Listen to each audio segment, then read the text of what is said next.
All right, here we are. Simpson Wealth Planning. My name is John Robert Quinn, the guy who builds Talk Shows Coast to Coast, creator of JRQ TV, hanging out with Lamar Simpson. How you doing, brother? Good to see you. Boom, boom.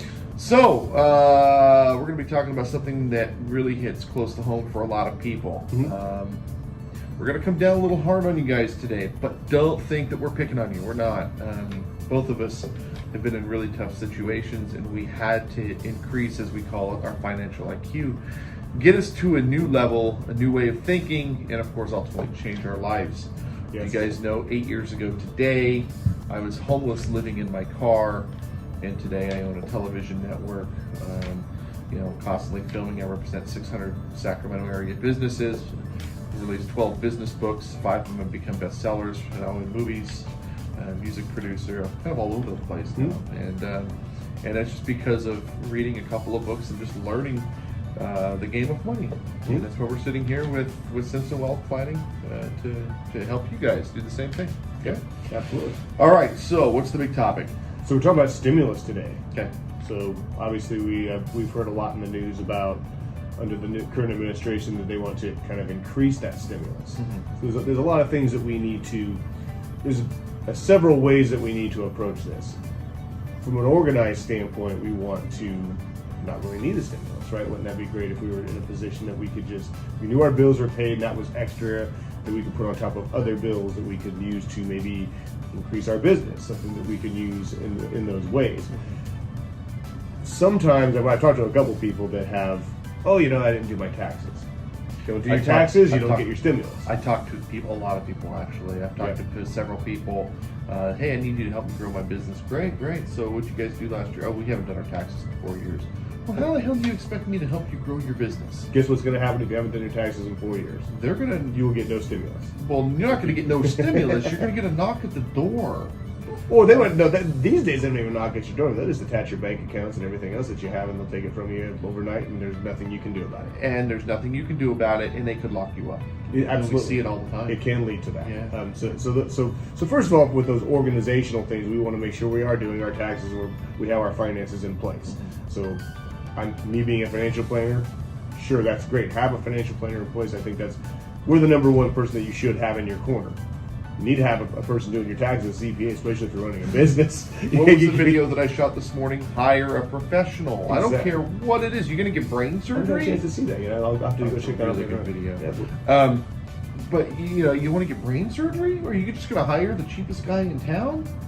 Or just pull an iPhone and do it yourself. Like some of these guys like to do things themselves. I talk to so many people that use TurboTax and they're business owners. You can almost sometimes get away with it if you're a simple W-2 worker and there's not much, but it's still not a good idea. It's not a good idea. But as a business owner, it's like trying to commit suicide for your business. Well, no, it is, because what people do, here we are going on rabbit trails. Yeah. That's what I love about these shows. A small business owner does not know, and I still talk to these people all the time, they do not know that you cannot write off food. You cannot write off your business suit. There is not a Schedule C like there was 10 years ago. TurboTax, and if you put that stuff in there, I don't care if you have audit protection or not on your TurboTax, you're still going to get an audit.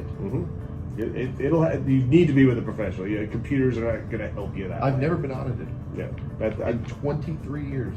Nor have I, so we should both do this really, really quickly. The last time I did that is the only time I ever got into a car accident, so let's hope don't do that. So that's that first part. Let's have that financial acuity, that financial IQ that we talked about, to have your things in order, have your professionals in place so you're not dealing with it. Then when the stimulus comes, it will come because you have your ducks in a row and you've done the things you're supposed to do. Well, they're going to do the stimulus. Right. I mean, they're talking about different caps right now, and they're kind of like. And some people aren't going to get it. Some people are. Yeah. They're messing with eligibility a little bit, which honestly, the people that they're trying to not give it to don't need it. Correct. And the thing is, you should be happy that you don't need the stimulus. I know. That should be something that you're very proud of. Correct. Because that means that you put yourself in that position where I don't need anybody's help. I'm going to help myself. You didn't get there on your own. You got there with help from other people. There was a point, and I say this because you weren't born with financial IQ. We were all born with basic math skills. You know, we go to school, we get our classes, we graduate high school, whatever. You continue on with your life. You get a business degree or whatever you do, but you had to learn it. And the fact is that if you don't get or don't qualify, you're not eligible for the stimulus. Not because you didn't pay your taxes, but because you don't hit the income requirements, then congratulations to you. And you can then show this video to the people who are that do need it. Right, and the thing is, it's differing levels. So I think you're right. We're taught by others, but but most people, unfortunately, they learn through trial and error. You know, I think we've all been there. I've run businesses. I started wanting to run businesses when I was 19, 20 years old. I was in middle school. Would all of them, I mean, actually putting them into play, if I was able to do something a lot slower 10 years ago because I don't have the experience, now I'm faster, part of what you're going to pay for is because I'm more efficient now. And I put the money for that education, and so that's being passed on. I have a saying in my office that I'm not the most expensive person there that does what I do. I'm definitely absolutely not the cheapest. I think I'm high side of average, but it's fair. You're paying for that expertise. Correct. That's what will get you to the point where, hey, I don't need stimulus because I put things together. I don't, well, except for the little toilet paper video I shot for my daughters this morning. So funny. I don't go shoot video. I go find someone who knows how to do that. I hire a professional. Sure. And again, I'm not the most expensive guy in town, but if you want the most expensive guy in town, I can give you the recommendation. Martin Bowe over at Cinecrown. Wonderful. Expect to spend about $5,000 for what you're getting right here that I charge but $1,000. Right. And you get what you pay for. Absolutely. You get what you pay for. I don't have the best video in town. I don't. But I do have a really good network of people, and I help people based on what my value is. Absolutely. Let's talk about what people can do with that stimulus money to better prepare But themselves. so let's say you're pretty organized, but you still qualify for that stimulus. What is the first thing that most people are going to go do when they get that check? They're going to go put rims on their car. Motorcycle guys are probably going to go throw a new exhaust or new handlebars. Right. And Pay down a car. Pay something early. What if you made a couple of mortgage payments? What if you were able to, let's say you have a mortgage and it's $1,400 a month, which is pretty conservative here in Sacramento. Pretty conservative. $1,400 a month mortgage. You're going to get $1,400 husband and wife. You take the $2,800. You made 2 mortgage payments. You just saved yourself like, how much is that in interest? Well, here's the thing. That's a really good way to go about it. So whatever your interest rate, you're not only going to save that interest rate there, but you're going to save that compounding interest rate going forward. That's what I'm saying. But what you have to do with these companies, because they can be a little bit sneaky, when you make those extra payments, this is principal only. Got it. I'm not paying interest. So Got it. every single mortgage company, when you write out your check or you make your electronic payments, which is what we're doing these days, their interest is going to come first, especially in the early days of the loan. Correct. And that First, usually the first 11 14 years. It's about 14. Yeah. First 14 years are going to be very heavy interest, very little principal, then that will shift over. Yeah. But if I take and I say, hey, here's $2,800, 2 mortgage payments for principal only, that reduces the amount they can tax you by that they can give you interest on by that $2,800. Right. So that's the way you want to do it. You can do the same thing with your cars. With your car. Let's say that you have a $400 or $500 car payment. And I mean, realistically, if they're sending you close to $3,000, that's 6 months of payments.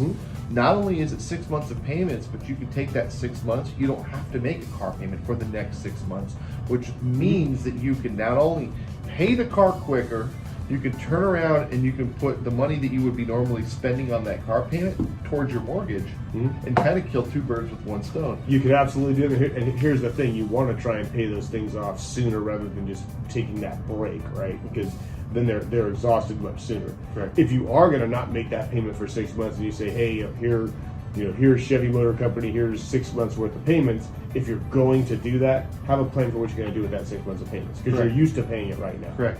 Figure out what else can I pay off. What you can pay off credit cards. If you've got $400 a month in minimum credit card payments, and you have $400 a month in car payment, you can now be making double credit card payments, which then pays the credit cards off sooner, which then at the other end of that, How much are you saving? So now you've leveraged your mortgage, you've leveraged your car payments. Now you're leveraging your credit cards. That $2,800 is like 15 grand. I mean, I'm being facetious. I'm just throwing numbers. Well, no, out there. you're not, because if you look over time on an amortization schedule on that compounding, it very easily could be. Yeah. I mean, we've all seen the commercial about the $5,000 taco because you use a credit card to buy your fast food and then you pay it off for years and years and years. It's and funny just kept because going, right? it's funny. I pay everything with a credit card. I don't use my bank account for anything. Everything goes on a credit card, and then every time I get a big sale, I turn around and I just make big chunks to the credit cards and pay all the credit cards back down. So the balances go up and the balances come down. The balances go up and down. The other piece of that though is that by doing things that way, as soon as you pay your balances back down, now your lenders are now saying, hey, you are really, really good at this. Let's go ahead and increase your credit limits. You increase your credit limits, you increase your value, your buying power, and your FICO. It can work that way for sure, but we have to be very careful about the reason they're trying to give you more of a limit, because they want more liability. Of course they do. And one of those things is if you have too much of that you use, unless you're paying them off within that calendar month, it's going to make you look over leveraged, and at that point your credit score will actually go down. So we don't want to get too deep into using debt. We want to use debt. We don't want debt to use us. I think we've talked about that in videos before. Correct. We should actually do a whole episode on credit cards. Yeah, I would love that. Credit cards. I mean, people look at me and they say, "Well, you just hate credit cards." I don't hate them. I have them myself. Of course. I hate how they are made, how they're made, and what the intent is, and then how people fall. I think I have a perfect way of doing this. A credit card is like a bottle of wine. Okay, there is a time and a place, but people abuse them. Yep. And when you abuse them, you put yourself in a really, really bad spot, and you will never pay them off. If you look at your finances and you say, okay, if I make my minimum payments, I can get through the month, you're in trouble. Lots of problems. You are in trouble. You're looking at probably 30 years to pay that stuff off. Sadly, those tires are going to need replaced again in 2 years. Yet it's going to take you 20 to pay off the ones that you put on 2 years ago. Yep.